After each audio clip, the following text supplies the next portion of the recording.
আমার কাছে প্রতিটা শুক্রবার মানেই হচ্ছে ঈদের দিন। এই শুক্রবার হলেই আমি আমার মায়ের কাছে ছুটে যাই। প্রতিটা সপ্তাহ একেবারে কাজকর্ম সব কিছু করে আমি একবারে হাঁপিয়ে উঠি। আর শুক্রবার হলেই আমি গিয়ে হচ্ছে আমার মায়ের হাতের মজার মজার রান্না করা সব খাবার খাই।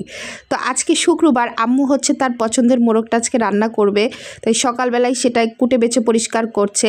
আমি কিন্তু এইসব কাজ জীবনেও পারবো না। আমার কাছে মনে হয় এই জেনারেশনে আমার মাই শেষ, যে কিনা এই যে এভাবে মুরগি হচ্ছে ধুয়ে বেছে কেটে তারপর পিঠা বানানো এগুলো বানাইতে পারে। আমার পক্ষে সম্ভব না। আমরা তো বাজার থেকে একেবারে ড্রেসিং করে তারপর নিয়ে আসি। এছাড়াও আজকে হচ্ছে আমি নিজের হাতে আমার আব্বু আম্মুর জন্য মজার একটা খাবার তৈরি করব। সেটা হচ্ছে ফুলকপির পাকোড়া। ফুলকপি এভাবে ছোট ছোট করে কেটে তারপর হচ্ছে এটাকে পাকোড়া তৈরি করব। আর আব্বু হচ্ছে বাজার নিয়ে আসছে, অনেক সবজি নিয়ে আসছে, শীতের যত ধরনের সবজি আছে আব্বু মনে হয় কোনোটাই বাকি রাখেনি। তারপর আম্মু হচ্ছে আমাকে মশলাটা কষাই দিতেছে আর আমাকে দিছিল এই হলুদ আর মরিচের গুঁড়ো দিতে। আমি হচ্ছে মরিচের গুঁড়ো বেশি পরিমাণে দিয়ে দিছি। তারপর এই যে একেবারে লাল টকটকে মোরগের মাংস, এই মাংসটা খেতে কি পরিমাণ যে ভালো লাগে। বাজারের কেনা মাংস থেকে, বাজারের কেনা মুরগি থেকে বা ব্রয়লার মুরগি যেটাই বলেন না কেন, নিজের পালা মুরগি যে খেতে কত স্বাদ। আল্লাহর রহমতে আমাদের ছোট্ট একটা বাড়ি আছে আর আমার আম্মু সেখানে অল্প কয়েকটা মুরগি পালে। একটা বড় হতে না হতেই সেটা শুরু করে দেয়। আমি মাঝে মাঝে বলি যেগুলোর অনেক বড় করবে, কিন্তু না, আম্মু হচ্ছে একটু বড় হলেই সেগুলোকে রান্না করে ফেলে।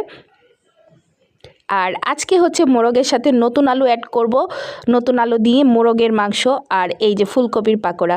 আমি ফুলকপির পাকোড়াটা একটু অন্যভাবেই করি। এটার মধ্যে একেবারে মুরগির মাংস রান্না করার জন্য যত টাইপের মশলা ছিল সব দিয়েছি, লেবুর রস দিয়েছি, তারপর লবণ, হলুদ, মরিচ, ধনিয়া যত টাইপের মশলা আছে সব দিয়ে এটাকে আমি মাখায় রেখে দিব। এতক্ষণে হচ্ছে মাংসটা রান্না হবে। যেহেতু একটু দেশি মোরগ, এটা রান্না হতে 1-1.5 ঘন্টা সময় লাগবে। ততক্ষণ হচ্ছে এটা ম্যারিনেট করে আমি রেখে দিব, যাতে করে এর মধ্যে হচ্ছে মশলাগুলো ঢুকে যায় এবং যখন আমি ফ্রাই করব এটা অনেকটা চিকেন ফ্রাইয়ের মতোই লাগবে। আচ্ছা, আমার ভিডিওটা আপনারা কে কোথা থেকে দেখছেন একটু কমেন্টস করে জানাবেন তো। আর আমার রান্নাবান্না এই যে ডেইলি ব্লগ আপনাদের কাছে কেমন লাগে অবশ্যই কিন্তু কমেন্টস করে জানাবেন। আর মোরগের মাংস বা দেশি মুরগির মাংস একটু পাতলা ঝোল না করলে কিন্তু ভালো লাগে না। তার জন্য হচ্ছে এটাকে একেবারে পাতলা ঝোল করব। অসম্ভব সুন্দর একটা ঘ্রাণ বের হয়েছে। আর মাটির চুলায় রান্না, এর স্বাদ আমি কিন্তু আগে কখনো পাইনি। গত 2-3 বছর ধরে আল্লাহর রহমতে নিজেদের ছোট্ট একটা বাড়ি হওয়ায় এই সুবাদে আমি এই টেস্টটা উপলব্ধি করতে পারি। তারপর এই যে আমি হচ্ছে ফ্রাই করতেছি।